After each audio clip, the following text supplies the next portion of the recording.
Samantala, nakalerto ang iba't ibang ilang ospital sa bansa para po sa inaasahang pagdami ng mga mabibiktima ng paputok ngayong Pasko at Bagong Taon. At live mula sa Cebu City, may unang balita si Alan Domingo ng GMA Regional TV. Alan? Yes, Susan, may paalala ang ahensya para makaiwas sa sakit at iba pang mga sakuna na may kaugnayan sa mga aktibidad sa mga panahong ito. Kaliwat kanan ang mga Christmas party kung saan unlimited ang mga pagkain, kabilang na ang paboritong lechon at mga matatamis na pagkain.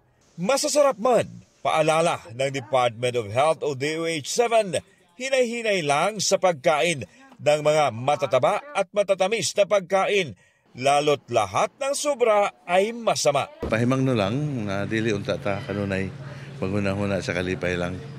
Kaya ang Pasko, dapat ato manghuna-hunahon nga mag-enjoy ta. Pero sa pag-enjoy nato, ato sa hunahunahon nga likayan sab nato ang mga risgo diha sa sobra nga pagkaon, sobra nga bilar, sobra nato nga suroy-suroy. Ayon kay Dr. Jaime Bernadas, Regional Director ng DOH-7, ipinatutupad na ang Code White sa lahat ng healthcare facilities para sa Pasko at Bagong Taon.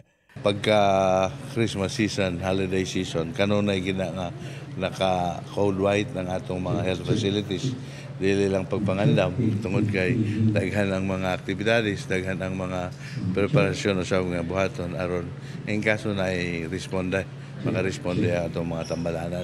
Pinaghahandaan din ng ahensya ang posibleng pagdami ng mga mapuputukan na mga firecrackers.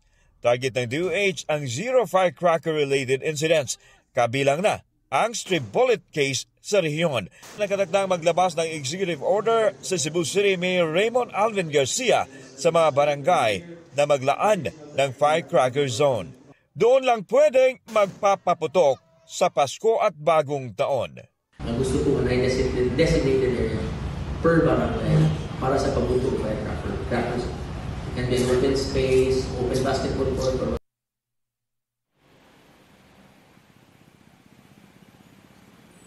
Susan, dito sa Cebu City, taon-taon ang ginagawang firecracker display area ang South Road Properties o SRP. At yan ang pinakahuling balita mula dito sa Cebu City. Ang tabayanan mamaya dito sa Central Visayas, ang GMA Regional TV Balitang Bisdak, alas 5:10 ng hapon. Susan. Maraming salamat, Alan Domingo ng GMA Regional TV, Cebu. Gusto mo bang mauna sa mga balita? Mag-subscribe na sa GMA Integrated News sa YouTube at tumutok sa unang balita.